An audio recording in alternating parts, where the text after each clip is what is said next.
Welcome everyone to the 1994 NHL Redraft. Bit of a fun idea with the actual NHL draft coming up in about 1 week's time. For those of you that'll be listening to this in the future, just a bit of understanding. This is taking place the night before Game 7 of the 2024 Stanley Cup Finals, so we don't actually know who's raising the cup in 24 hours' time. And also, if people are listening at any point deeper in the future, we do not know how the 2024 draft will unfold. We're not really here to talk about that. I'm here with the star of the show, anyways, Data782. Thank you Pat, for taking my idea. of course. Thanks for hosting. Thanks for making the time to make it happen. And here we are. Welcome everybody here on the channel. As we all know, Pat, longtime listener, longtime AGM, longtime participant in the channel. We've done a few collabs together before. We played MLB together a couple times, I believe, as well. So it's great that Pat suggested it. I said, great, we can do it on my channel. But Pat, always the host extraordinaire. He'll probably be taking the wheel a little bit more, but he'll tell you a little bit more about what we're actually doing here in this 94 redraft and what the spin to it is and how you'll come in and be involved at the end of this to add your say to everything that we discuss. Indeed. So, what Dave and I are going to do basically, we have now 30 years of hindsight looking back at the 1994 NHL draft class, which partly for just how the nice round number came about. But while we were talking about potentially recording a redraft, this class just has a lot of very fun names. It's not the deepest class of all time, but it's also not 1999 or 1996, which were just barren wastelands. And a lot of really good players. I'd say probably the three or four best players were all later round picks, which I think is important to for people to remember as we head into a real life draft. There's a lot of excitement over who's going to fall to 7. There's like a 50-50 shot. A lot of the guys, especially past round 1, don't have an impact really in the league. It's a bit of a dice roll for a lot of teams, and the best laid plans can go to waste. Sometimes players don't develop as you'd want them to. Injuries happen, things in their real lives happen, and sometimes guys in the 6th round are slept on and become superstars. Exactly. And just to add to that, in this draft in particular, we're looking at today, the 1994 draft, 286 players were drafted, 115 played in the NHL. So that's a 40.2% rate. So just about 60% never even made it the NHL. Well, I'm glad you're here with that number. I didn't even realize it was that shallow. So a healthy reminder that not all of the players your team drafts will pan out, and there's a good chance some really high picks won't, whereas a late pick could hit. For the purposes of this, Dave and I will be doing it sort of a snake style draft, I think is what we agreed on. Mm-hmm. One of us will pick first. Have we decided even who's picking first? Do you want to go first, No, Data? we haven't, but you know what? I'm hosting on the channel. I give it to you, my friend. All right, so I will pick first. Data will take 2 and 3, and we'll go on from there to because, like Data mentioned, just over 100 of these players even play in the NHL. I figure we don't want this to go 2 hours, so we'll just basically simulate a modern lottery and do the first 16 picks. 8 players for each team. We will post the picks we all made at the end of this, and those of you in the comments, in addition to picking nits and wondering, how did you take blank over popular player? You can leave all your disagreements in the comments or say, wow, Data just ethered Pat here. What a great team. What's Pat thinking? Who is this player? You know, we'll have to sell some of these perhaps, but I bet we'll both come with teams that we believe in at the end of this. Oh, I mean, that'll be half the fun is just going into the nostalgia of a few players, which is a big reason we went with 1994. Precisely. One of Data's favorite players of all time is potentially coming up. And I mean, let's be honest, he's one of the 16 best players here. We will be talking about him. Yep. And Yep. just speaking autobiographically, this is the first NHL draft I was really aware of. The 94 season, following the Canucks to losing to the Rangers in the final, is what really made me a hockey fan. So Hmm. this is the first time I really started to care about the process. Mhm. It was also 30 years ago, and I didn't have TSN, so I didn't have the chance to even watch this draft. I read about it in the newspaper the next day. Ow, Wow. my hip, just even describing this. 30 years is a shocking long time when it comes to technology. We, you, we are all living in blessed times right now where as soon as a pick is made, I can have 9 notifications on my phone and know instantly. And then Yeah. I can talk to Addie in Australia about it. It's just a wonderfully small Incredible. world we've created. Incredible. All right, off my soapbox. With the number one pick, I, I mean, I'll let Data pick who he wants at 2 and 3. I think it came down to 2 players, so I don't love having to make this decision, and I might take some flack for it, but I think the number one pick in this draft has to be Daniel Alfredsson. Mhm. Um, Daniel Alfredsson, in actuality, was the 133rd pick by the Ottawa Senators in this draft. The actual first overall pick was Ed Jovanovski. Mhm. I mean, what more can be really said about Alfredsson? 414 goals, 713 assists, 1,157 points. He won the Calder Trophy, was the team captain of the Senators for 13 seasons. Like, He won a if Messier you Leadership and Award, yeah. yeah, if yes, my favorite award. Almost as good as Love the the Messier Budweiser plus selection process. minus. No, I think the Messier award is even crazier. At least that's based on numbers. Right, at Say least. what you will about plus minus. If Mark Messier likes you, you can have it. That's it. It's your year. He picks the whole thing. It's great. Uh, It'd be like if the Stanley Cup was awarded by Stanley Cups. That's Anywho, good. eh, Alfredson, I have two good 444 jokes goals. every time. That was of the But entire class. I Alfredson, mean, just an amazing player. hmm, he played the Eh, second most games of the entire class, most points in the entire class. Makes perfect sense why you'd be going for him. Like you said, at the Calder, the Messier Award, even at King Clancy as well. Captained his team to a Stanley Cup final, even though the Senators couldn't win in 2006. But he definitely has had some playoff experience there. Finished his his career in Detroit. Highest points per game of the entire draft class at 0.929 points per game. I think it's an easy first overall pick. I'll give it to you. All right, well then, Data, who do you have at 2? And then we'll get into 3, and we'll see if you take either of the people. I was having a hard time with Alfredson. Okay, so at pick number 2 here, 2 and 3 is pretty tight. So I'm glad I have 2 and 3. So I'll give preference to the player who has more points, I suppose, as number 2. But I love 2 and 3 just the same. I'll start off at pick number 2. I'm going to go with the actual 51st selection in this draft. And that's Patrick Elias. I don't know if that was your number 2 there, Pat, but Patrick Elias just played. 100%. Yeah, there you go. Played just 6 games less than Alfredson, 408 goals, 617 assists, 1,025 points. Played until 2015-16, one of the longest players, one of the greatest longevities or career lengths, I should say, of the entire draft class, playing until 2015-16. 0.827 points per game, second in his class, 2-time Stanley Cup champion. I love Patrick Elias for all the things that he did in New Jersey, and I think yeah, I don't know if it's a slam dunk number 2, but I think it's an obvious number 2. I don't know if those two terms are synonymous or not, but I see it as when you add his 20 years with one team and what he provided to that franchise and how he saw so many ups and downs with them. He had some Hart votes throughout. He had Lady Bing votes throughout. Selke votes throughout. To be receiving votes for an award from all the way from your 3rd season to your 19th season for like 5 or 6 different awards just shows how versatile he was. And although he didn't win any of those, he was doing so much so well for so long. And he's my guy at number 2.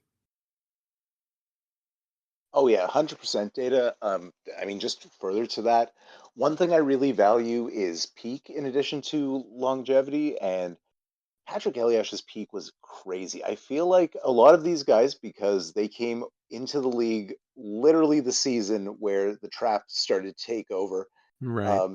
they came in on the decline for offense.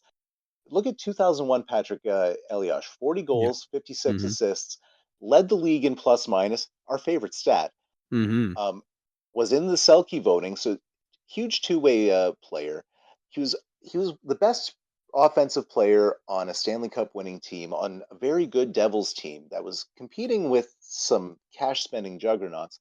And one of my favorite things is looking at the. I always think of it as the NHL first and second team because they call them all-star teams as well, and that gets confusing. But he was considered one of the three best forwards in 2001, and again, if you can get a player that is seen as one of the three best players on the face of the earth, even if it's just for a season, that is a very special talent. So yeah, Mm-hmm. 100%.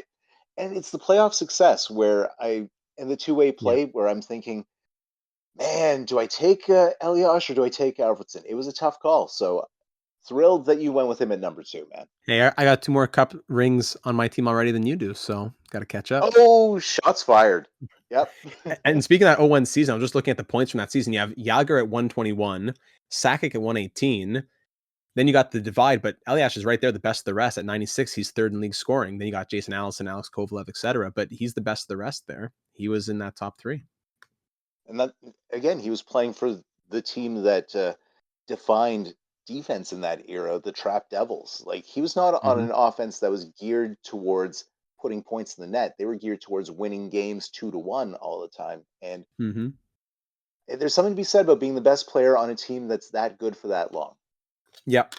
Very well said. So with that, I'd move on You to my also next get number selection three here. data. So on the spot, on the turn.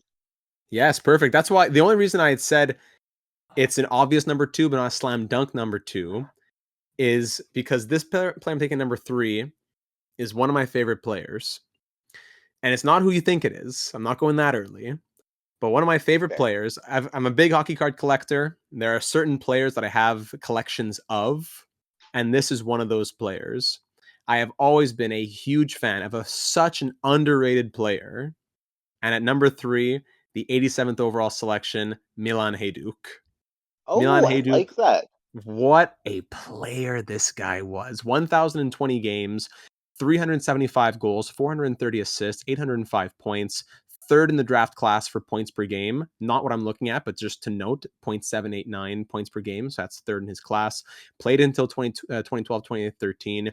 Stanley Cup winner, Rocket Richard winner. We spoke about the offense of those years, the early 2000 offense. To be a Rocket Richard winner at that time is not, I don't think, it's not crazy, but it's to say like, wow, look at what you're dealing with. Also won, of course, one of those Budweiser plus minus awards. So put that, take that. And that's one, Man, again, you have one two more of than you those don't on your have. team. Well, uh, and I, Go ahead. oh, sorry, just extra salt in the wound, specifically you mentioning the '03 season, because that was the year on the last day of the season. Forsberg overtook Naslund for the Art Ross, and Hayduk overtook him for the Richard Trophy. So Oh no. one of those reasons that Naslund will become even more lost to history, the lack of rings and the lack of Mm-hmm. just being the best of something. He Yeah. finished number two in both because, man, the Avalanche killed it in game 82. But Yeah. I Yeah. I love that agree. as well. I'll be honest, on my list, I had him six, but Hmm. it's rarefied air. Like if I were to do this as one of those fun multicolored tier lists, Alfredson and Elias are S tier, and then I had Hayduk in the A tier. He was just like fourth of my chunk of four guys. Sure, no problem. And he wasn't always a 50 goal scorer. The one year that he scored 50, he was the only 50 goal scorer in the league, and that got him the Rocket. But aside from that, he could be counted on for, when healthy, a good 35 goals. And I think even though, when you consider that wasn't the only thing he was doing, and then he's on a juggernaut mid 2000s Avalanche squad, and he's getting Lady Bing votes on the majority of seasons in his career at the same time, especially 5 of his final 6 seasons in the league. Did it all with Colorado. I and just, of course, like I said, a little bit of personal bias comes into it as well.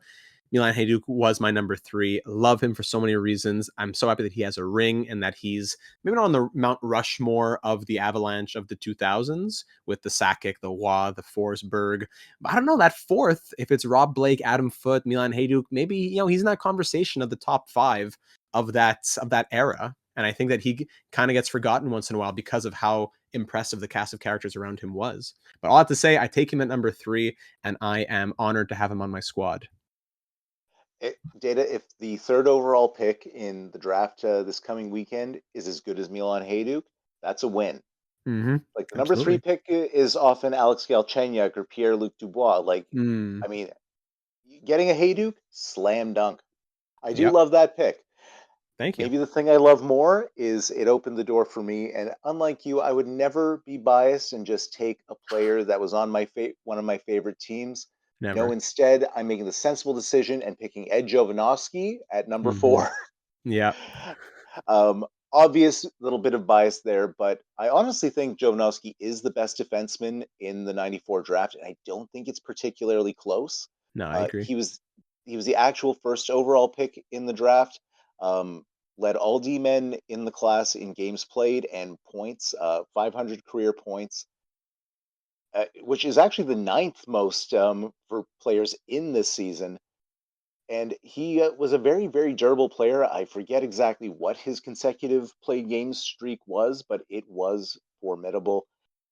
He was also the anchor, the best defenseman on some very good Canucks teams, some not amazing Panthers teams, but he did make the Stanley Cup final in his rookie year with the 95-96 Panthers. So eh, all constantly in the Norris conversation, getting in the top 10, not a lot of, top 5 finishes or anything. He was not a big numbers guy, but trust and believe when I say that he was a lockdown sort of defensive defenseman that had a bit of touch. Also, just for personal fun, the Canucks experimented with him on the power play, standing in front of the net, just because he was such a big body and he was pretty formidable at tipping pucks. So picture him in the current Zach Hyman role, and oh, it was Mm. glorious to see. I like it. I like that pick. Jovanovski, great leader. And 500 points, nothing to sneeze at in a career that was over 1,000 games as a defenseman who wasn't drafted to do that. I think that's more than something to be proud of. Very impressive.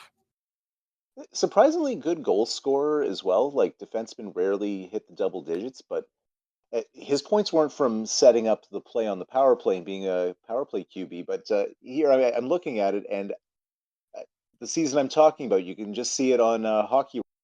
The '02 season, he had 17 goals that year, and 7 of Hmm. them were on the power play. And that was not howitzers from the point. That was a lot of standing in front of the crease, which Hmm. delighted me to no end. So a bit of kind of what Brett Burns was doing for a couple seasons when they stuck him on the wing. Burns was obviously a far better version of it than Right. Jovanovski, but definitely a bit of So, fun, and I wanted to bring that up. do you forgive the Pavel Bure trade then for having acquired Jovanovski? I always liked Jovanovski. It was I. It's weird, even at the time when it happened, and I think I was like 13 years old. I got it. Like what Keenan was doing with the Canucks was not right, and I was mad at the Canucks for making my favorite player demand a trade. I was not mad at my favorite player for abandoning my favorite team. I kind of took the side of the player, being like, it. It didn't take me long to realize the Canucks were poorly run. We'll just say that, and it's a feeling Mm-hmm. I never really shook, despite some highs and many, many lows. So no, Mm-hmm. I was always fine with the trade. It's weird the Canucks would trade players I really like to the Panthers, but get really good players back. So it worked out, because Todd All right. You were Bertuzzi led to enlightened. Roberto Luongo. Right. Right. Right. Right. You were enlightened. So, and you know what? Speaking of just my ability to separate myself as a Canucks fan, this could be seen as a reach. Mm. But at number 5, I'm going Tim Thomas. All Uh, right. Okay, after that exhale, okay, tell me why not Data, perhaps. No, it's more of a I was looking at him than I don't know why you do that. Oh, One of well, those okay, I exhales. guess. Damn, Yeah. compliment received. I was hoping we get into it potentially, but so the argument against Tim Thomas this early, looking back at his career, is I mean he played under 500 games. Mm-hmm. Yeah. That wasn't really his fault. He didn't get a chance for the longest time. he didn't like he did play a cup of coffee in 2003. He didn't really start seeing NHL work until he was 31 years old in 2006. So Right. for all intents and purposes, his career was like 7 years long. Mm-hmm. But oh my God, the peaks! If you were to tell me, okay, and there are some great goalies in this draft, and maybe some are the right choice.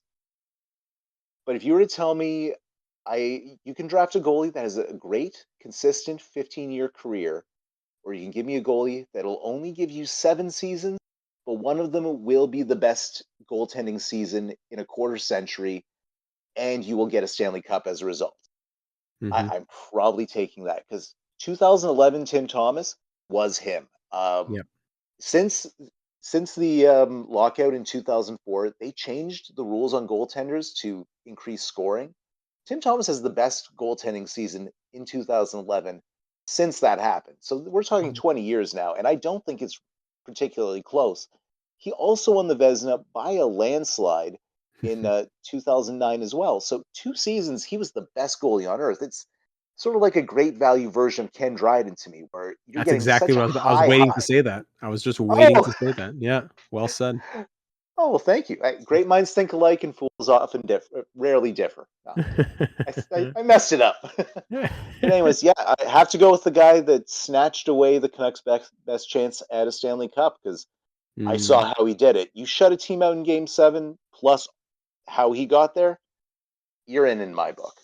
Yeah, it definitely comes down to the performance in the time that he played versus how much time did he play. Because in his 426 games, which is almost half as many as the goalie that's played the most in this class, he's 214, 145, and 49, 31 shutouts, 920 save percentage, 2.52 goals against, Stanley Cup, Conn Smythe, 2 Vezinas, the Jennings, a 9th round pick of Quebec. So now we have 2 Quebec players in Hayduke and Thomas in this redraft.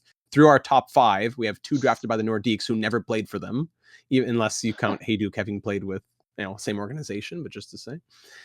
And I think if you take a goalie first, I'm glad you did, because if I was going to take the first goalie, I wasn't sure which way to go with it. I'm glad you took Thomas because I think he is that guy to go number 1. Like you said, for Oh, all those reasons, even nice. if the smaller sample size, if you're going to get the best season of the last 20 years, the Game 7 shutout, Stanley Cup, Conn Smythe, 2 Vezinas, make it from 400 games, make it 100 games. If I'm going to get all those things, I'm taking that goalie. What I find interesting though is I want to throw out the 4 games he played in '03 because that's also the funny thing about this. So imagine our favorite. Let's imagine the Habs on the weekend take a goalie in the draft, and you were going to get this output from him, but you had to wait 11 years for his career to start, Yeah. which is just kind of wild to me. Oh So, two oh three, anyways, 4 games, then nothing till 0506. Yeah. Well, like he just never got a chance. I mean, maybe late bloomer as goalies often are, but I have to think maybe if they gave him the crease, he could have done some damage as far as longevity stands. But I'm definitely someone who, if you can give me just an elite peak, especially one that's that elite, I'll take it. Please and thank you. yep. So, Data, you are on the clock with math is hard. Pick 6, and then I guess pick 7, and I'm not going to say any names, but there's somebody that, in my view, is in the green room. And yes, I passed on him twice just now, but it's like, to me, there's an obvious person left in Yeah. my A tier. Yeah, it's gotta be obvious. If Oh, anyone's following you along with just the cut out class, I for a think it's second. obvious. Yep. Yeah. Oh, you're good again. Okay, perfect. I think so. If anybody's following along with the class, I think it's pretty obvious. And if you're not, well, then let me enlighten you. The 6th overall pick in this draft. I'm surprised he's dropped to 6, but I will gladly take him. Drop to 6 in the real world as well. So how about that? Ryan Nice. Smith of the Edmonton Oilers. 1,270 games played. I believe that's the most games played of this draft class. Yeah. 386 goals, 456 assists, 842 points. Played until 2013-14, 0.663 points per game. Again, another great leader from this class. Alfredson, Oh yeah. Eliash, Smith. We said Jovanovski. Those are some great leaders in this draft class. Right. Like So I it's a class I really like. Like, there's no generational talent at one. I mean, but such good players. Like, a lot of the best players on their teams, and like really franchise guys. Like, if you think about these teams in the 2000s, the Senators, the Devils, the Oilers, you think about those three forwards. Yeah, you're exactly right. When I think about the Oilers of maybe not the late 90s because he was still kind of getting his way, but I think about the early 2000s Oilers, I'm thinking Ryan Smith, Sean Horkoff, Ales Hemsky. Those are the guys I'm thinking about. And what's interesting as well is that Ryan Smith gets drafted in 94, makes his debut already in 94, 95, playing 3 games, stays with the Oilers till 2006, Islanders, Avalanche, Kings, then 3 more years with the Oilers to finish off his career. And these are like 3 full seasons minus the 12-13 shortened season. So Ryan Smith, incredible leader. Uh, when Facebook used to have cover photos, and that was like the big thing. Everyone had their cover Oh photo on their yeah. profile. I would update it like once every 5 years or something. But I distinctly remember one of the cover photos that I had was Ryan Smith when he retired with like tears in his eyes going out for the first star of the game with the captaincy on his jersey. I love Ryan Smith. This guy and you know what also was great about Ryan Smith? So much dedication to his country. Always could be counted on for Team Canada, Team Canada, Team Canada. Part of that was because the Oilers kept getting eliminated, but he was always out there. Spengler Cup, World Championship, whatever it was, he was out there year in and year out. Again, not always for the best reasons, but if you're an Oilers fan, but Ryan Smith was someone who showed up for his country, for his team, for himself. Such a hardworking player. There's a couple of hard workers in this draft class as well who I'm hoping to draft later on. Oh But yeah, I'm excited for the for when we get into the teens, because I feel like that's going to be when we yeah, start digging deep and going with our heart over our head, or a little bit, role a little bit. players. But again, even though Uh, even though Ryan Smith wasn't like top 5, top 10 for these awards, just to say that he's getting Selkie votes, just to say he's getting Lady Bing and All Star votes and all that, just to say that, even if you're not going to be in contention for the award, it just goes to show that the people who are watching the game recognize what he does and throw him a 5th place vote, throw him a 4th place vote. And when you think about how good the entire league is, that's still nothing to sneeze at. So my soapbox moment for Ryan Smith is pretty much over now. But just to say, I love Ryan Smith. I think he is a player who did a lot more than just score. He had some great scoring seasons, but I think the biggest part of the value that he brought as a player was beyond that. And it made sense that he went 6th overall. It makes sense that he goes 6th overall here, but maybe he dropped a little bit. You guys decide. I'm happy to have him at 6. And if you have nothing else to say on Ryan Smith, I'm going to move on to 7, Pat. no, just on my personal rankings, even though I went Tim Thomas because I wanted to make sure I got him. I had Ryan Smith 4th, so I'm with you. It's even though I passed on him, I'm like, yeah, Ryan Smith is absolutely the right pick. And here's where I feel like we hit maybe the B tier, where things start to get a little bit more fun. So Mm-hmm. please let it fly with pick number 7. Okay, so even I'm glad you spoke a little bit so I could buy a little time installing because I'm really I'm looking to pick up a goalie myself. I don't want to let the goalies go too far. Got to get one on my team here.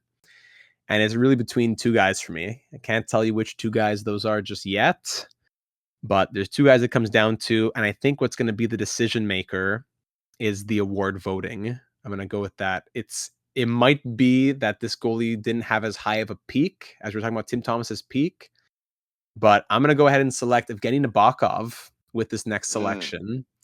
Nabokov love that selected pick. 2 picks later than Tim Thomas, 219th overall, 697 games played, 353 wins, 59 shutouts, 911 save percentage, 2.44 goals against average. I think that's pretty impressive as well.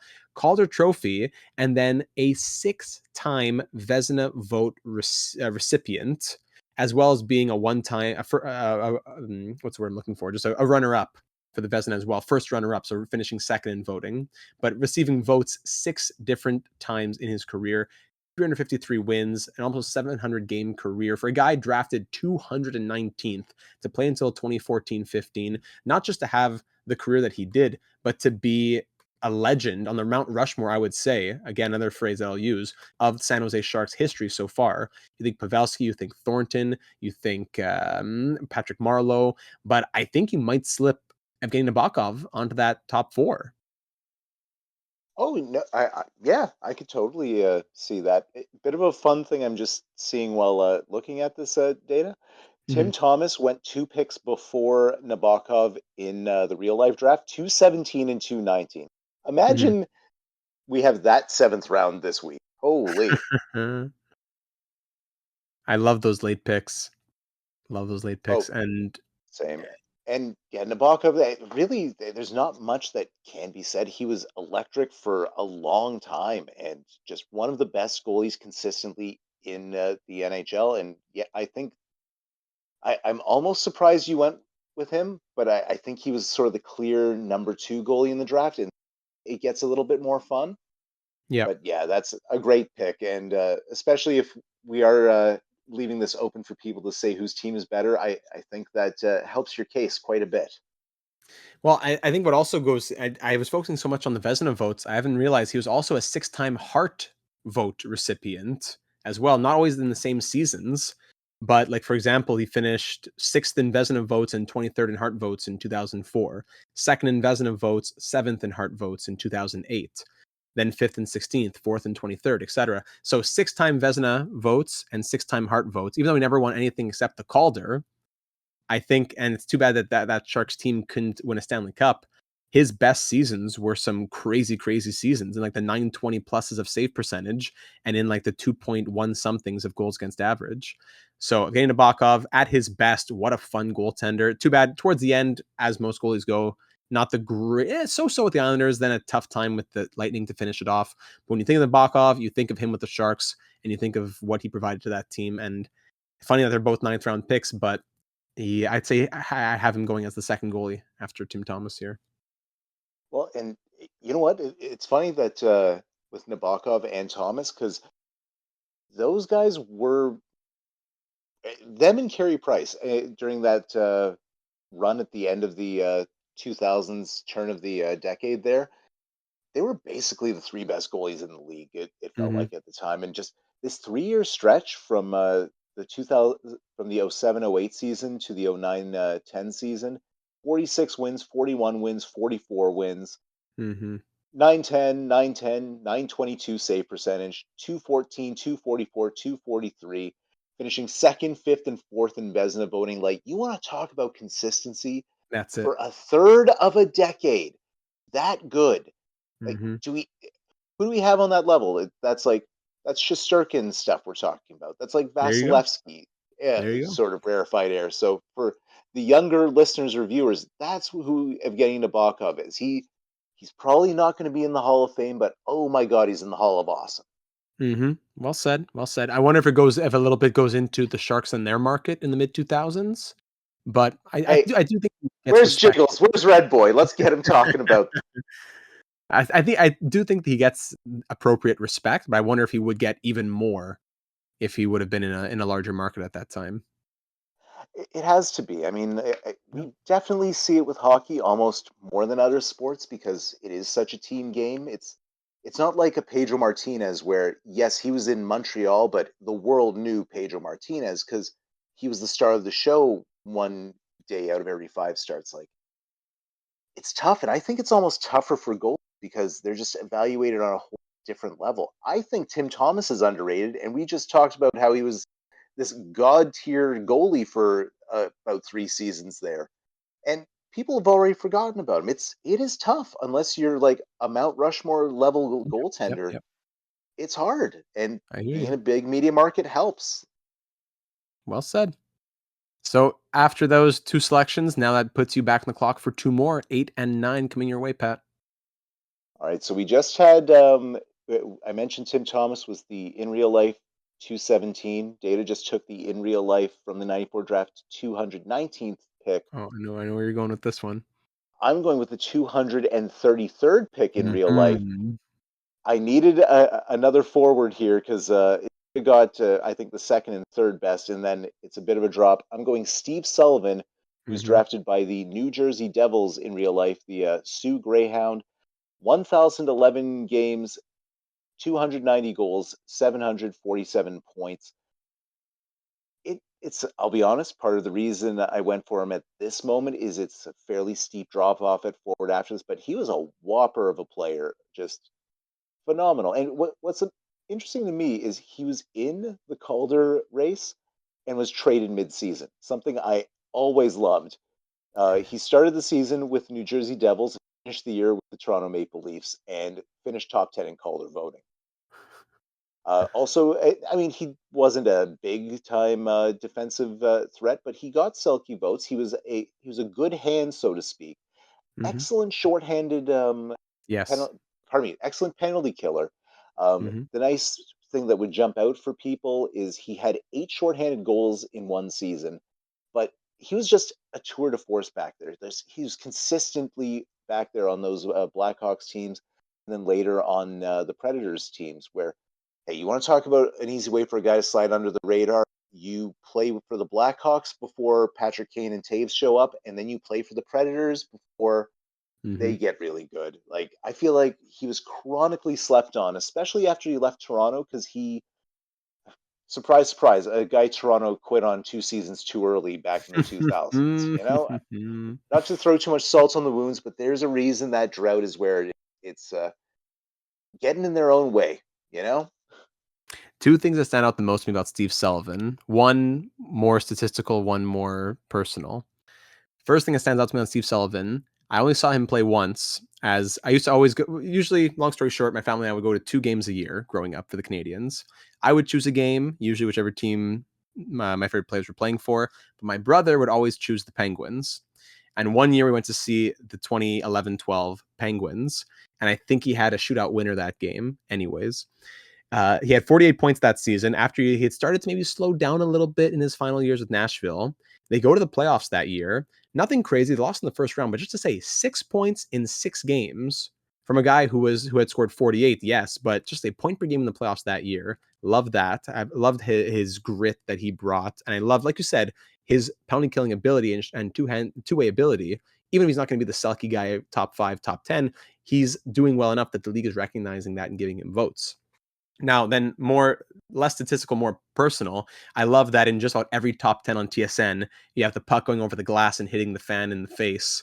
And then Steve Sullivan comes over and makes fun of him because the fan had previously made fun of him for getting a puck in the face. If remember that one? You know what I'm talking Oh about? yes, I wasn't thinking about it, but you're right. As you mentioned it, right, it just clear as day. You unlocked a memory.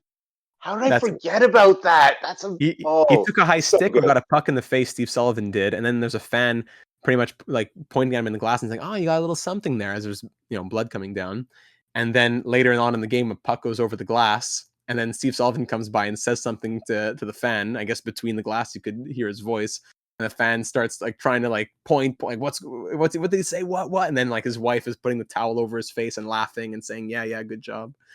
It's a classic in the top 10.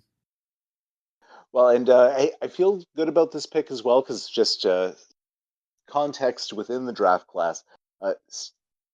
Steve Sullivan finished fifth among all players in this draft in points with his Mm-hmm. 747. And he was third in the class in assists. Mm-hmm. 457 of those points were being apples, as the young whippersnaps like to say. So Very good. I And feel hey, good. I feel like that's Masterton good winner as value. well. Forgot to mention that Bill Masterton winner, won award. That's right. Wow. Yeah, Mhm. I slept on that. And you know what? Little transition. I feel like a lot of people will probably sleep on Sullivan here, partly because of the Marvel protagonist level name, where it's just generic and alliterative, and it seems almost like a created player name. But he played like anything but, and it just stinks that he played so many years on teams that didn't make the playoffs, let alone make an impact. Because I feel like if he had stayed on the Devils, could you imagine him on? God, Mhm. I mean, they did fine, but that's a missed opportunity for them. Similarly for the Leafs, he could have done some damage on those Mhm. 2000s. Anywho, that brings me to my next pick, which I didn't expect that this would happen, but I'm kind of thrilled. And I feel like this is both the smart move and I get to go a bit with my heart. I'm taking Matthias Oland. I am Oh, reuniting Jonovsky and Oland. wow, okay. Yeah, I think it's tough for me on Um, defense, but that's very nice. Okay, he was the 13th overall pick in actuality in this draft. Yeah. So he does move up a few spots. I guess I took him, losing track of this, eighth or ninth at this point. Ninth, yeah. Thank you. I'm glad you're keeping track of this. I got the So yeah, he whole moves Excel up. sheet going, no problem. Perfect. So he moves up the 4 spots. 909 regular season games, 343 points, which is the second most amongst defensemen in this class, alongside his longtime defensive pairing mate. Because Olin was the lefty, Jonowski was the righty, and they played great together. The West Coast Express Canucks were what cured my depression that was caused by the Mike Keenan era.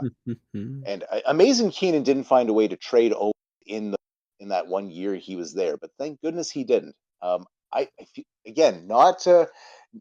It's weird. Slim's going to love my team because I didn't take an offensive defenseman. There aren't a ton of them in this draft. There's maybe 3 guys I would consider as that. Olin isn't one of them, but he was formidable enough moving the puck around, and definitely a great defenseman that kept the puck out of the net. He and Jonowski had to keep Dan Cloutier safe and turn him into a playoff goalie. Somewhat Dan shots Cloutier. fired. Dan Cloutier, another player in this So draft. I don't have a lot of really key Matthias Olin memory.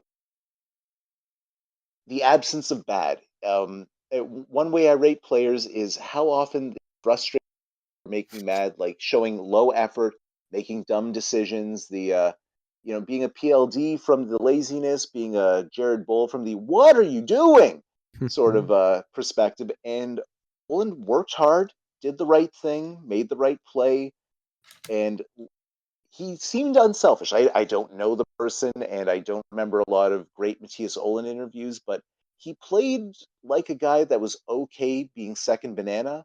He was fine with like the Naslins and Bertuzzis getting the acclaim, and he just stayed on that team, played excellently, and I'm thrilled to have him again. Wow, congratulations! I'm happy for you. I, Oh, I thank you. cannot let the opportunity go by. I never can. Whenever anyone mentions Dan Cloutier, now Dan Cloutier is in this class. I don't know. He's not going to be drafted by me. I don't know if he'll be drafted by you, He but is he won't not be. one of the 16 best guys in this. No, That's for so sure. I know I won't get the opportunity to say it again. Just never can leave my mind. I don't know if it was NHL 11 or whatever year Dan Cloutier played for Buffalo. I don't even want to bother looking it up. It just angers me too much. Whichever year Yeah. Buffalo had Dan Cloutier, I was playing the NHL that year, be a pro, drafted by the Canadiens, dream comes true. First game of the season, before even playing, I get traded to Buffalo, 1-for-1 for Dan Cloutier. And they say the GM tells me it was just an opportunity we couldn't pass up. First game of the season, home opener against the Canadiens. I score 3 goals, hat trick on Dan Cloutier. I said, "How do you like that?" I was going crazy in the basement. I was furious with the Canadiens. I became a legend in Buffalo. Well, I mean, anytime you can trade for actually played again in the league, you have to do. I assume that was NHL '09 or Oh, there you 10 go. Probably because one of those. his last career transaction was being signed to Rockford in December of 2009. Other than that, There you go. his last NHL season was with the Kings in '08. So I think This it's one of guy. those cases, especially in those 2000 NHL, the turn of the decade, guys that hadn't yet retired would sit in free agency.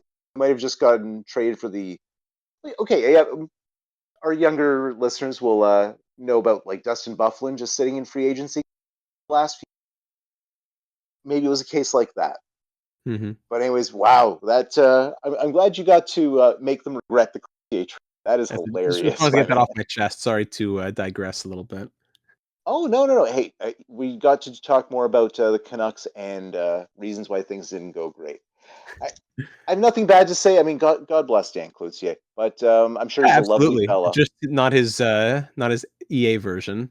I always have And to make sure to separate the 2 in my mind. It's always hard, but of course, and I mean, he definitely had said some unfortunate moments for the Canucks and was very much scapegoated. And mm.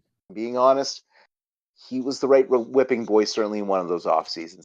We'll leave the negative alone. Data, it is your pick. I believe we have now hit the double digits. Is this pick 10?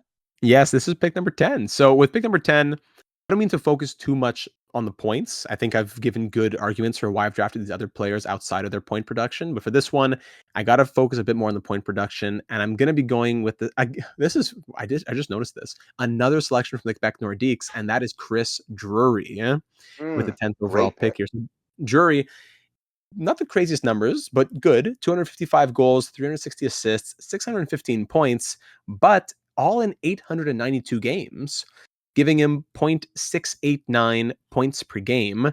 And I believe that is fifth best in this draft class. So to be drafted 72nd and 10th in this redraft as a guy who's fifth best in points per game, I'm content with that. Won the Calder Trophy with the Avalanche, won a Stanley Cup as well. I don't quite recall, I'll be honest, all the reasons that went into his career being as short as it was. I know he's a little bit of a late bloomer, drafted in 94, didn't play till Concussions. 98. Concussions, there you go. So it took him 4 years to get started. He spent a lot of time in Boston University. Then concussions at the end didn't help, but great leader as well. I remember both he and Daniel Briere would be switching the captaincy back and forth in those years in Buffalo. And then he had captaincy on the Rangers. I forget if he had a letter in Colorado, but captain in Buffalo, captain in New York, and now a great general manager, or at least a serviceable general manager. And so yeah, his point production at his best, a 60-point guy for 1, 2, 3, 4, 5, 65 plus point seasons, or 4 actually, if I'm counting correctly. A lot of years in the 50s. And again, like I said, it wasn't just the point production, but in the games that he played. So another Quebec draftee on my team, and one more Stanley Cup on my team as well. I'll take that. I like what he did in the sample size that he gave us. Hey, that's a great pick. And honestly, if Sullivan was gone, Drury was that turn there. So yeah, great stuff. I wrote out, funnily enough, a ranking of 10 players. We've taken all 10 of those, and Mm-hmm. I don't even have the rest ranked. I just have like a paragraph of names. Well, let me just go straight to number 11 then. Let's get it started. Maybe the best of the rest outside of the top 10. I know I got to go for a defenseman eventually, but I can't let this guy go. I like him too much. I like him too much, and I'll tell some stories on him in a moment. But with the latest drafted player of this redraft so far, drafted 257th overall, Tomas Holmstrom of the Detroit Red Wings. I'll be taking him at 11 right here. Known as the Mule, one of the hardest workers on that Detroit team of the mid 2000s, 1,026 games played, 246 goals, 287 assists, 530 points, just over a half point per game, 4-time Stanley Cup champion, Tomas Yeah, Holmstrom. Don't forget to put some respect on his name. 4-time Stanley Cup champion, and done so all with Detroit. Made his debut in '96, played all the way till 2012. Unfortunately, he was a victim of some of those terrible contracts signed by who, if I don't even remember, it was Ken Holland. Yeah, Ken Holland. He was in that mix of the Tomas Holmstroms and the Justin Abdelkaders and all that. So unfortunately, a victim of that a little bit. I think, I don't know if I would say Detroit fans, but just the idea, just the sentiment around Tomas Holmstrom, to paying this guy what he's getting paid to be a 20, 30 point guy at the end of his career upset some people. But at his best, he was a 50 point guy. But that's not what he was there for. He never played more than like 17 minutes a night. In his career, he averaged 14 minutes per night. Yet, here he is, the guy who's averaging a point every other game, if not a little bit more. 4-time Stanley Cup champion. All these legends of the game have so much respect for the way that he played. This is not just a hmm random middle six guy. Steve Yzerman, Nick Lindstrom, all these guys. And I call him the Mule. I know Johan Franzen is I think he's officially the Mule, right? Johan Franzen, if I'm not mistaken. If uh if I Ooh, had to I, go I back and think look. I think you're. I'll I take your word for it. I That's don't it. know I one keep way calling or the Holstrom other. the Mule, so I should make sure not to get copywritten on this. I believe it is Johan Franzen who is the Mule, but Thomas Holmstrom played that mule kind of game as well. Such a hard worker in the corners, such a good guy, doing so much so well in while also having to be out of the spotlight so much of the spotlight on so many of those stars in Detroit, so little left to him, but in what he got, he excelled so much.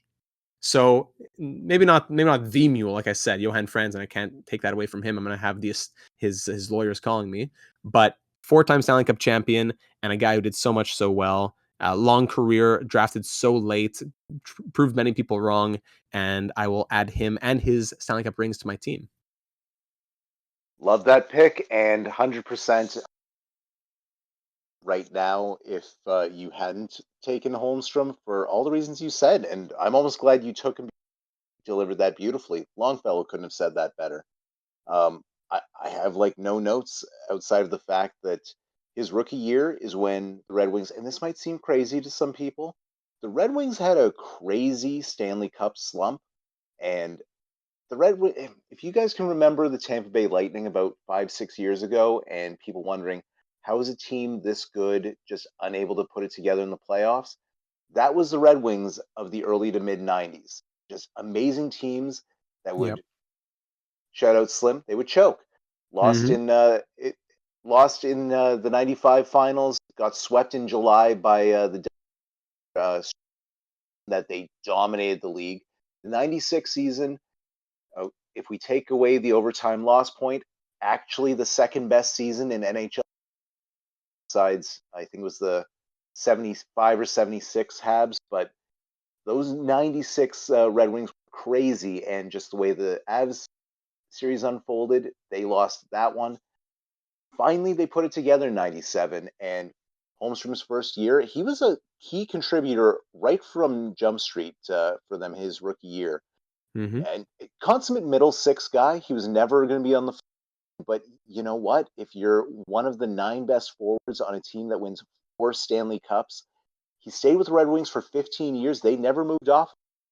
And he That's was it. good for most of that contract. I'd say 13 of those 15 years, he was an amazing contributor. And okay, he fell off, but Sure. like absolute legend for the Red Wings. And done otherwise. And I'll be honest, Holmstrom's the kind of guy that makes me excited why we did this, because I'm talking about Thomas Holmstrom in 2024, and people Here are we going to are. hear about Thomas Holmstrom and think about him. And maybe someone will look up some YouTube clips of him smashing people into the boards, Yes. and it'll be great. So, Yes. yes, love Thomas Holmstrom. Holmstrom. So I just wanted to say I did confirm because I was 99.9% sure it was just Franzen. But yeah, so it's Franzen's nickname. But as soon as I looked up Thomas Holmstrom, I'm seeing articles from the hockey writers, from elite prospects. Thomas Holmstrom's subtle brilliance, Thomas Holmstrom's win at all costs playing style, Thomas Holmstrom, it's so hard to play, screening in front of the net, opposing goalies had such a hard time getting past him, et cetera, et cetera, et cetera. For people who know Thomas Holmstrom, there's so much good to say about him. And look at that. We've spent, of all the players we've spent time on in this little podcast, I would say like probably we've spent as much time on Holmstrom as we had on Daniel Alfredson. So Oh, probably more. probably, Alfredson yeah, was probably more, so probably more. obvious. Like, we need to fly the Holmstrom flag for those that don't know. Now they know. Yes, very good. So there's 10 and 11 for me, Drury and Holmstrom. That brings 12 and 13 to you, my friend. Oh, so Data, I also think this is potentially the right pick in this range. Hmm. You hung me up by going Holmstrom because I really thought that you were going another direction. I thought you were getting your second goalie and getting the Hmm. guy we expect you to talk about. And you're still going to get your chance. But I need someone to bridge the gap until 2000 to play before Tim Thomas's career starts. And I'm going to go with one of the only goalies in NHL to win the Hart Trophy. Yep. One of my favorite things on earth, a lefty goalie. Jose Teodor, am I pronouncing that? José Théodore. Merci beaucoup. Drafted in the second round, 4th overall by the Montreal Canadiens. Yes, I'm not kidding. In the 2002 NHL season, again, this is the dead puck era, and this was right around the time we stopped having 100-point scores, and they were becoming fewer and farther between. Yager might do it here and there. So the league started to shift towards thinking, hey, maybe there was a bit of fatigue after the Gretzky and Lemieux years, so goalies and defensemen started winning the Hart every so often. But Taylor deserved it that year. I mean, absolutely insane season. The record, nothing to necessarily write home about. 30 and 24 with 10 ties. 931 save percentage, Mm. 211 goals against average, and Mm-hmm. 45.9 goals saved above expected. Wow. Like, the man was a beast. Hart winner, Vezina winner, and it wasn't even really close. Jose Despite the Theodore, fact man. the Habs in 2002 were not this gangbusters team, but that man was. Now, obviously, that is the peak of peaks. That is as good as he ever was. But he was a very good goalie for, I would say, about 12, 13 of his 16-year NHL career. He was Mm-hmm. a solid hand. And you know what? Why am I still talking about him? Data, you have the floor. This is one of Thank your you. favorite players Yeah, of all thank time. you. Thank you. Jose Theodore. Okay. Now, here's the thing. Unfortunately, I was not really watching hockey very much. I was maybe a little too young to fully understand it in the year that Theodore won the Hart Trophy. It was maybe I wasn't too young, but it was pretty much my real hockey fandom begins after the '05 lockout. That's when I really got into the level of hockey in which I watch with today. So Theodore did this just before then. Still, I'm a Canadiens fan. I'm in Montreal. I'm knowing who he is. Theodore, even though a lot of people say Jerome McGinley should have won the Hart that year, Theodore still was a deserving candidate. Great, life goes on, fantastic. One of the worst days of my hockey life, I remember it so well. The day that Jose Theodore was traded to the Colorado Avalanche for David Abisher, who then I plays like forgot David Abisher. for one season and then goes to play in Switzerland. And then for one season, he plays two more seasons in his career, one in Montreal, one in Switzerland. While meanwhile, Jose Theodore goes on to be the starter in Colorado, the starter in Florida that brought the Stanley Cup Final Devils to a Game 7 in round one. They almost went on a deep run that year, playing starting time in Minnesota. Plays until the end of 2012-13 after being traded in what, 2006 or 7 or 8, whatever it was. Jose Theodore, I I remember exactly where I was in my house, where people in the room were. I remember exactly that. And I knew it was a bad decision then when I was whatever age I was, single digits, and or somewhere close to there. And I know it's a horrible move today. Anyways, Theodore was so good when he was on his game. In the end, his numbers weren't crazy. 909 save percentage, 2.68 goals against average. Nothing crazy. He had some tough years below, sub 900 on, the Avalanche team of the late 2000s weren't, they were kind of not quite rebuilding, but the era was ending. The veterans were getting older. And in the end, he had a bit of a resurgence in Florida, and he goes down as a Hall of Very Good player. I think, and I'm trying to be honest here, I do think he gets a bit over romanticized because of the Hart Trophy. I think that he Of does. course. I think he did a lot super well without having won the Hart, but I think that Hart makes people talk about him a little more highly than they should. And I say that as like the biggest Theodore fan, so I take it honestly. But he still did very well with a large span of started super well, had a rough middle, and ended pretty well on top of it all. So, like you said, of his 16 years, maybe like 12 of those are pretty solid. The numbers get dragged down a little bit by some not so great years on some not so great teams. But Theodore was a good, consistent starting goaltender. And it's unfortunate that the Canadiens hung him out to dry, just like Carey Price, just like Halak, just like everybody else. And they trade him for a guy who did nothing for them. I don't know what the situation was, if there's something in the background. I never went deep on that, but the 1-for-1 for Abisher, shameful, shameful. And I'm That honored that that I'm was a glad. bad trade. I'd rather he goes 12th to you than 13th to me. He has to go as high as possible in this draft. Oh, fair. Wait, Or 14th to you if wait. you have 13 as well. Okay, okay. I for a second I thought I was missing a pick, and I was going to get scared that I was going to miss out on trying to fill some of this forward. That's um. So thank you for sharing your Of course, yeah. I Theodore got to stop story. myself there. Thank you.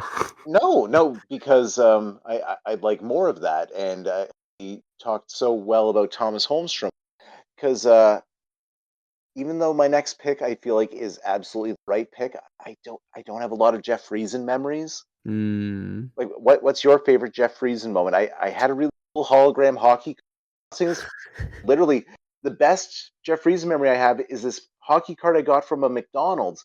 That was this sweet hologram, but I wasn't watching a lot of San Jose Sharks games. They weren't available on basic cable in 1999, you know? Yeah, I'll But agree. I what don't I really can remember him say, aside from his Stanley Cup winning season with that early 2000s Devils team. yes, Honestly, if you tell me Jeff Friesen, I don't even think of him on the Sharks because I wasn't even following hockey at that time. I think of him on the Devils, and he only played 2 seasons with the Devils anyways. So I can't tell you that much about Jeff Friesen. I know he was drafted highly, 11th overall. He had some great seasons with the Sharks where he was the guy getting 60 plus points.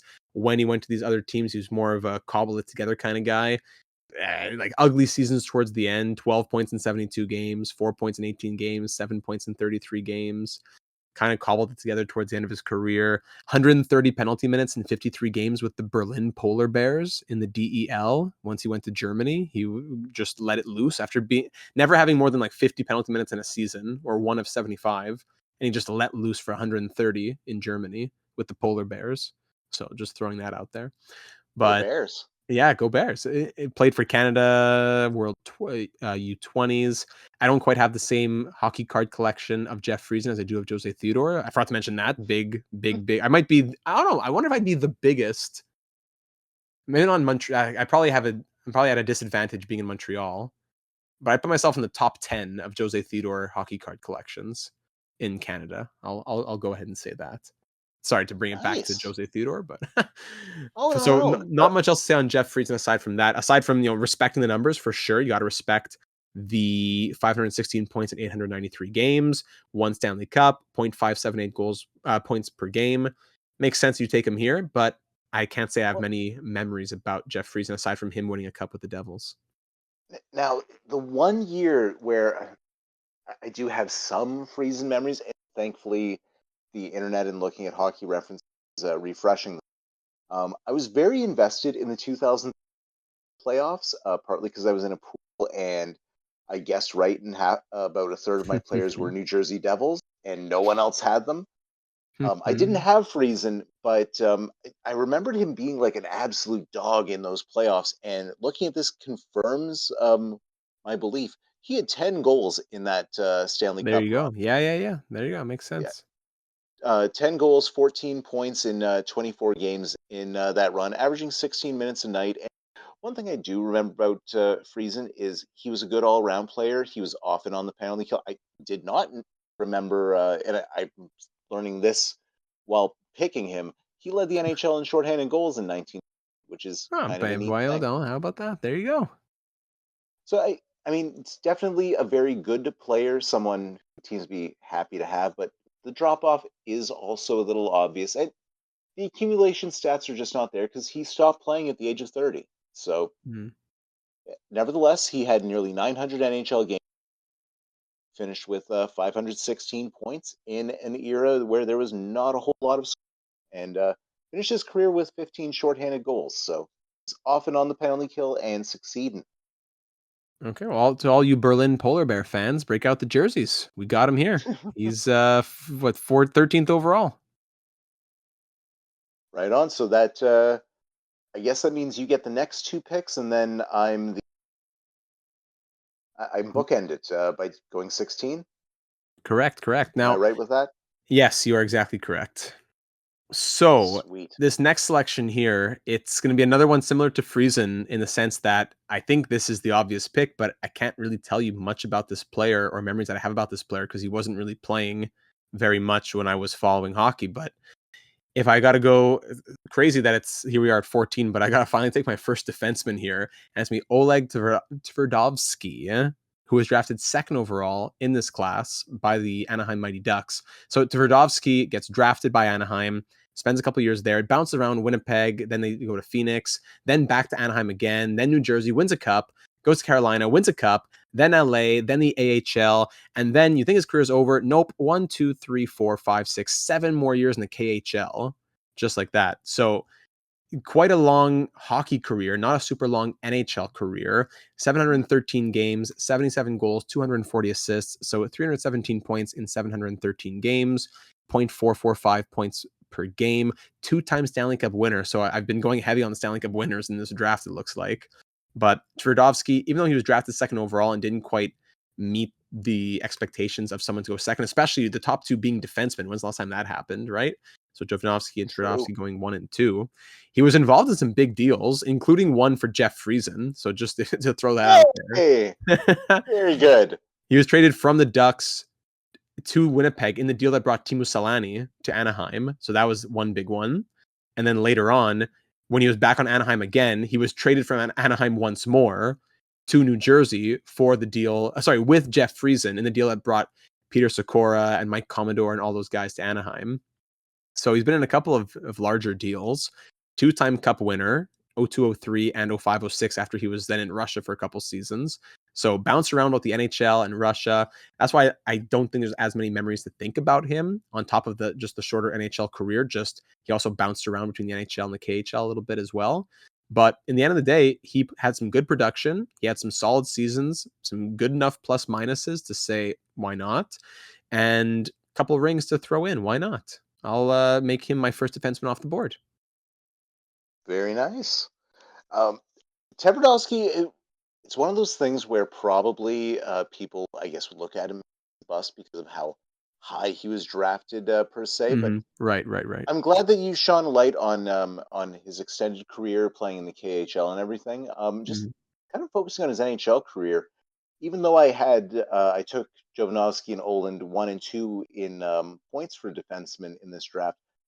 Tverdovsky was by far the highest points per game, averaging Right. 0.44 points per game in his career, which, yeah, was 713 games. So that's part of where that happens. You play 200 less than the top two, that's going to happen. Mm-hmm. He wasn't a Precisely. great defender, based on my memory. Again, the teams he played for, I did not have a lot of access to pass the eye test. A lot of it is things I would read about at the time, and early internet when I when I had it. But I wasn't deep in the Oleg Tverdovsky web rings, you know. So I don't have a frame of reference. I do know that he might have had some cone-like tendencies, is my understanding. I don't want to speak. And obviously, at this point in the draft, this is a great pick. He's one of the offensive defensemen I alluded to. Not necessarily a two-way game from what I understand, but Yeah, definitely a from what I very good understand. Yeah. defenseman. And hey, maybe you could convince him to stay. There you go. So now on to my last selection, 15th overall. There's one player, one skater. Actually, there's two or three skaters that I'd be very tempted to take right now. But in the name of going for the best player available, and at the same Wait, time also, yes, pardon me for breaking your momentum. Is there a few yeah, guys before you give your guy? Throw out a few mentions, a few honorable because this mentions. is your last pick. I don't know if well, should I wait till after you make your final selection? No, because you don't. If you mention him here, great. I'll still take him, but I think you know who I'm taking with my last pick after I Oh, alluded okay, to I see, I earlier. see. So my honorable mentions of over here, the skaters. Radek Bonk, great name. He wasn't. I wouldn't actually be taking him, but I always loved Radek Bonk growing up because I always thought he had a really silly name. And being on Ottawa, I would see a lot of Senators games. So that's more of just a fun honorable mention. For a legit honorable mention, Richard Zednik, who I saw a lot of on the Canadians growing up. I don't have a ton of older memorabilia in my room. I have like a lot of the Carey Price and like the Alex Kovalev era. But Richard Zednik was even a little bit before that in like the Jan Bulis, Michael Ryder kind of days. And Richard Zednik, I have a bobblehead of him, and that's it's been there in my room for a solid couple of decades, and I always think about him. Anyways, 745 games, 379 points, not a lot of accolades, but had some good peaks. And I always remember him trying to make it back to the league with like Florida, like 3 or 4 years after he retired. It didn't work out, but I thought he was a solid player for drafted 249th. Another honorable mention, another guy who played on the Canadians, Sheldon Surrey, if I was taking another Yes. defenseman, I would have gone for Sheldon Surrey. Absolutely. Next skater. If I needed to take a skater, it would be Sheldon Surrey as my next pick right now. I only took one defenseman in this whole class, but I'm going to be going a goalie to finish it off because one, I want best player available, and two, I want to balance it out with two goalies each. But if I was taking a forward or a skater, I should say, it would be Sheldon Surrey. Just an absolute rocket from the blue line, power play, um, I don't know if I'd say specialist, but utilized on the power play so often for that slap shot. 300 points in 758 games, played with the Canadiens, Oilers, Devils, and just whenever I see 44, I think Roman Hamrlik, but I also think Sheldon Souray number one. When I think of a slap shot from the point, I think Sheldon Souray. It's always just ingrained in there. And a further down honorable mention, if we're getting into the late 20s, would have been Mathieu Dandano, who also played for the Canadiens and won 2 Stanley Cups with the Detroit Red Wings. Solid defenseman as well. Definitely more on that very more defensive defenseman side of things, though. And then if I wanted more leadership, I probably would have even thrown in Ethan Moore, drafted Oh yeah. 14th, as that's another captain in this class if I was looking for more leadership. But I got a lot of leadership on my team. All that being said, I'm going to end it off by going for Marty Turco as my final selection in this draft. If I had to take a goalie, if you hadn't taken Theodore, I might have taken Turco over Theodore. And whoa! That would have been heartbreaking. You've probably been right, but Jose Theodore Marty Turco played 100 less games and won 11 less. So like he had a much better ratio: 275 wins, 275, 167, and 66. Almost 100 less loss, like 90 some less losses. 41 shutouts, 8 more than Theodore as well. 910 save percentage. But what really stands out, and I think you know it, like a big flashing neon light, 2.36 goals against average for his career. To say that you got Tim Thomas at 2.52, Nabokov 2.44. Another honorable mention for the goalies would be Thomas Vokoun at 2.55 goals against, 917 save percentage. For him, it comes down to Marty Turco doing more in less time. Like Turco played 150 less games and won only 25 less than Thomas Vokoun. So it comes down to that. So Marty Turco had received Vezina and Hart votes 3 times. And I believe he was a runner-up for both the Vezina and the Hart, if I'm not mistaken. No, sorry, just for the Vezina. He finished top 10 once in Hart votes, and he finished 11th and 18th other times. But runner-up for the Vezina once, third runner-up, and also fourth runner-up. So second, fourth, and fifth. And over that 3-year span, that 1 year in 0203, hold on to your hats and keep your socks on for this one. 932 save percentage and 1.73 goals against average. 31.9 goals saved above expected. Go ahead. Oh no, I'm just agreeing with you. Marty Turco had a crackerjack career for a goalie, and the only reason he's going this late is how deep a goaltending draft this was. That might be the big feather in the cap of the 1994 draft is the goalies are deep, like similar to what I was saying about the upper tier forwards. Like you think of those Dallas Stars teams, think Marty Turco. He was the reason they had so much success. Absolutely, and it was a position of power to go from Ed Belfour to Marty Turco to, I don't know who really took the mantle after Marty Turco. Kari Lettinen, maybe. X, Y, and Z, Ben Bishop, mishmash, blah, blah, blah. And now Jake Ottinger. Dallas, even though they've had some off years, have been blessed with some incredible goaltending. Oh, yeah. 100%. So Marty Turco's my guy 2003. there. Say again, 2003? You know what? His 2003 was just crazy. Because he did have 2 amazing seasons where he was around the top of the league in save percentage. But in 2003, he played 55 games, 932 save percentage, 1.73 goals against average. The next season, plays 73 games. Yeah, I think it's even more impressive. Only slightly dropped, 913 and 1.98, under 2 goals per game for 2 straight years, and like 130 games across those years. Then we have the lockout. We lose an entire season of peak Marty Turco, which that sucks, right? Like imagine the stats he could have put up. That could have been a Dallas Stars run with how good he was playing. Like they put the right team around him. They had just won a few years prior. It stinks that so many great players were robbed of an entire season. I feel like the lockout is a podcast for another day. So, but just say even a bad thing.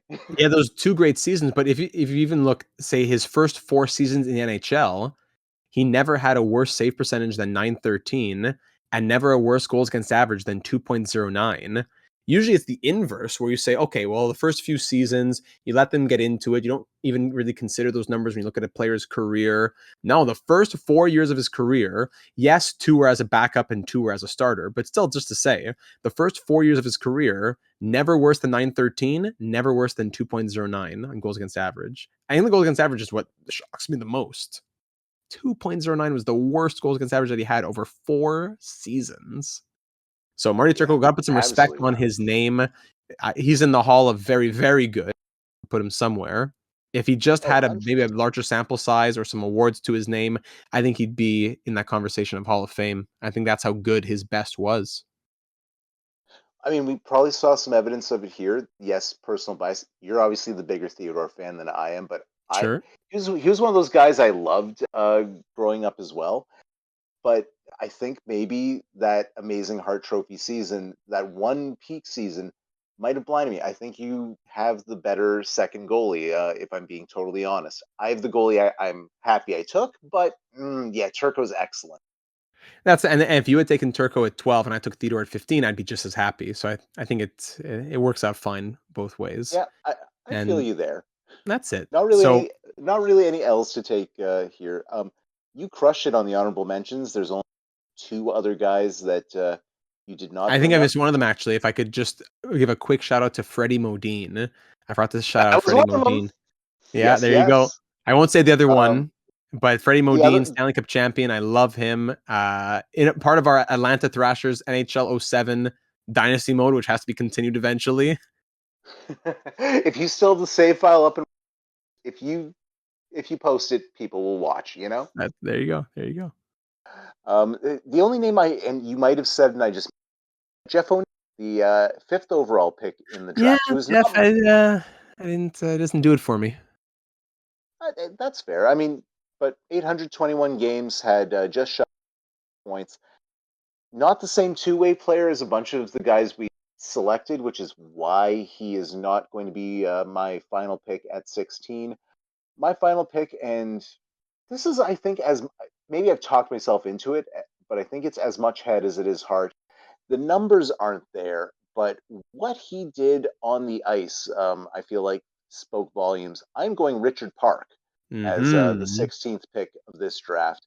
Um, Park, in actuality, was the 50th overall pick draft. I believe the second player in NHL history of Korean heritage. Now, if you look at his career numbers, be surprised because he, despite starting the very next year in the 94-95 season, he didn't play a single game for the Pittsburgh Penguins.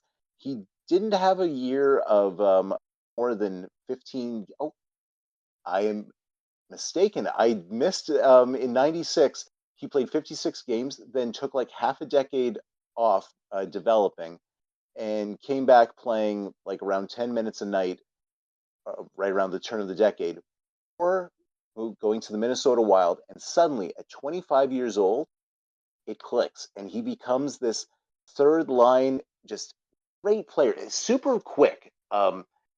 And he was one of those guys that seemed to just thrive in the role. He's not someone you wanted to play 20 minutes a night, but you know what? There's one puck. You need guys that play all sorts of roles.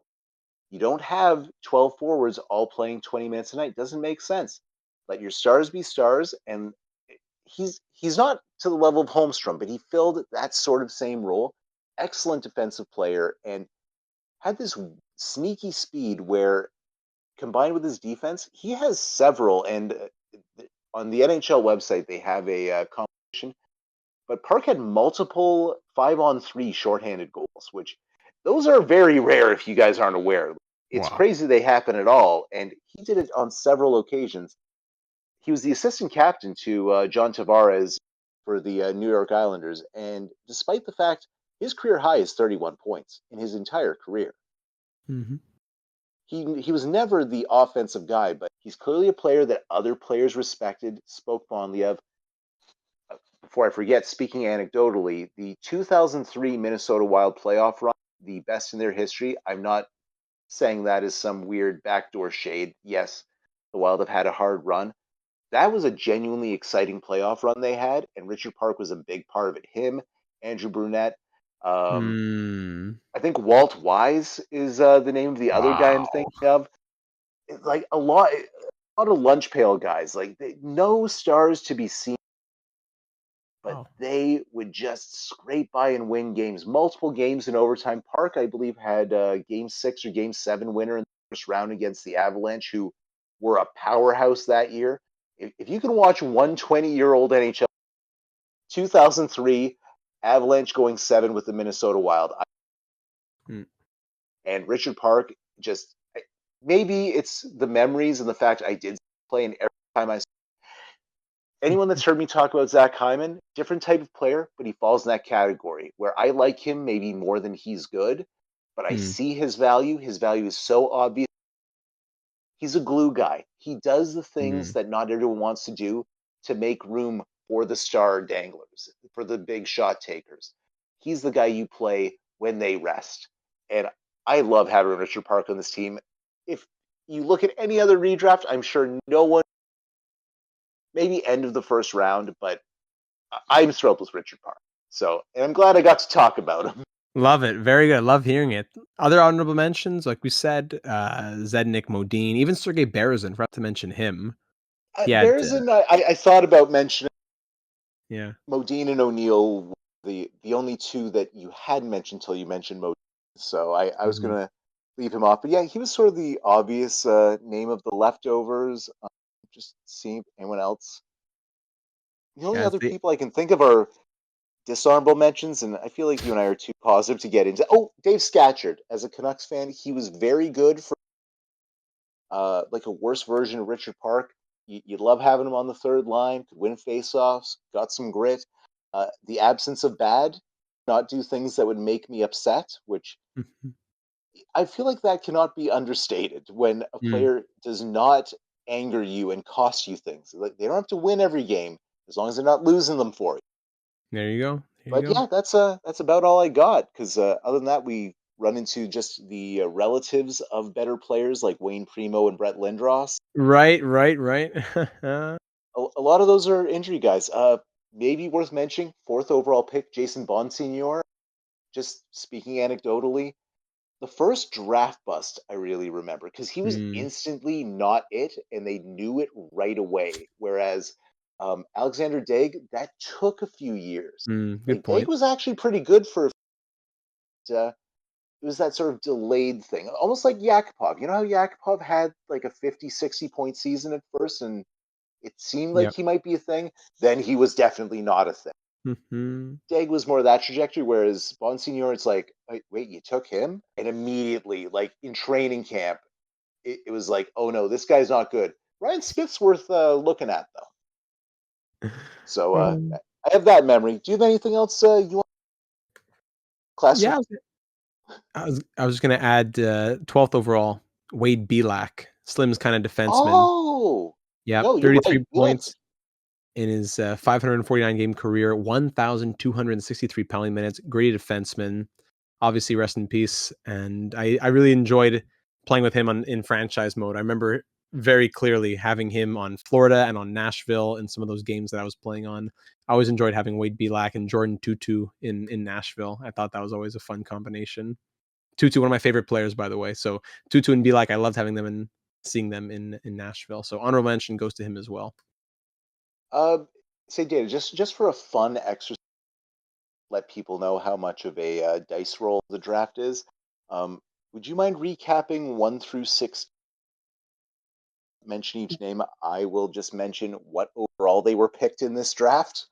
1 through 16, and what their actual pick was, or what? And Oh no, since you have the list, if you want okay, to go through the list and say who each pick was, and just once you say the name, I will. Since I perfect. have the draft class pulled up, I'll say where they were actually picked to let people know. Now, again, 94, really good goalies, a little weaker on the, so it will lean heavy for the late round picks jumping higher, but people can kind of see that having a top 5 pick is not always what it's cracked up to be. You need Hmm. to be lucky. I hear you. All right, so pick number one going to Pat Daniel Alfredson. Pick 133. Pick number two to myself, Patrick Eliash. Pick number 51. Pick number 3 to myself, Milan Hajduk.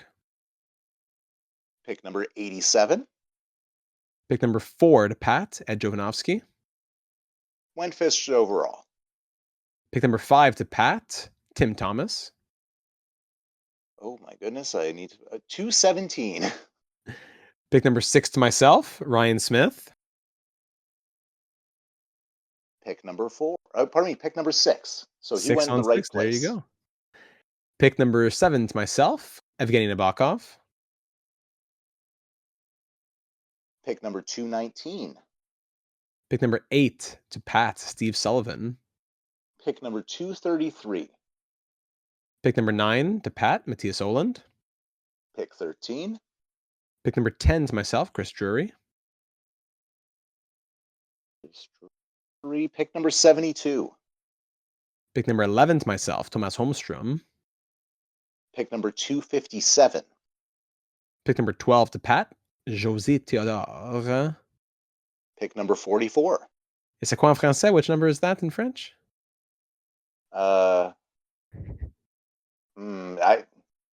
Sorry, but Okay, that's okay. 44 pour José 44. Théodore. Number 13 to Pat is Jeff Friesen. Jeff Friesen went 11. Pick 14 to myself, Oleg Tverdovsky. Tverdovsky went second, so he drops a few. Yeah, one of the only drops, I would think, eh? Only a few. Did Friesen drop, or did he basically say the same? Friesen drops 11 to 13. That's it. Oh, yeah, what a pittance. What a pit. We had to fit it in somewhere. Save it for the end, you know? There you go. Perfect timing. 15. Pick number 15 to myself, Marty Turco. Marty Turco went 124. And pick number 16, finishing off to Pat with Richard Park. Pick number 50. There you have it. So not only a redraft, but a great walk down memory lane. A bit of a, maybe not a, what's the word you can say? Like not a recap, but just going through some of those early 2000s teams, those juggernauts, those storylines that were present, some of those players that you forgot about, but hey, by the way, they had votes on this, and they had the best season in the league for that and that. I was surprised by a few of these things. So thanks, Pat, for bringing some of those points back up. Always enjoy the conversations with you, and I hope that the viewers did as well. And now their job will be, who built the better team? Was it Pat's team of Alfredson, Sullivan, Friesen, Jovanovski, Oland, Park, Thomas, and Theodore? Or was it my team of Eliash, Smith, Hajduk, Drury, Holmstrom, Tverdovsky, Nabokov, and Turco? 8 and 8. And if you want to see more of this, let us know. What do we want to hear us talk about a little bit? I think, not to toot our own horns, but I think Pat and I are a couple of knowledgeable gentlemen on the subjects. I love talking hockey with Pat because he has so many anecdotal stories to give and so much head knowledge on the things that I might not know as much about from the West Coast Vancouver games and things that I wasn't really watching so much growing up. Oh, hey, we all have our blind spots, and trust there. Like that, what you told us about Jose Theodore? Love that. And yeah, always love speaking with you too, Data. And I also love going through history and stuff. So I'd love to do more redrafts if people are feeling this. And certainly, if so, let us know any years you'd like to hear. Like, for example, the 2005 draft is just partly with the rules they had. It was a snake style draft because they had no season 4 and 5 to base it off of. So it was just the Wild West. Wow, yeah, I look forward to that. This was a lengthy one for sure. Won't lie. We're in an hour and a half territory.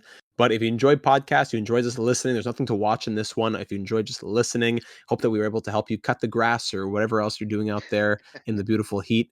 And if you want to hear more, then we're happy to do it. So let us know what you want to see in the comments or over in the Discord server. As the majority of you listening are probably people who are in the Discord, the part of the 650 plus who are in there. So we'd love to have you join us in the community that we're building here. Join it, link in the description. Subscribe if you haven't already for all of our ongoing franchise mode series. And if you want more Pat, just let me know. We'll play a little MLB. We'll do more podcasts. I'll have them move into my basement. We'll find a way. Tremendous.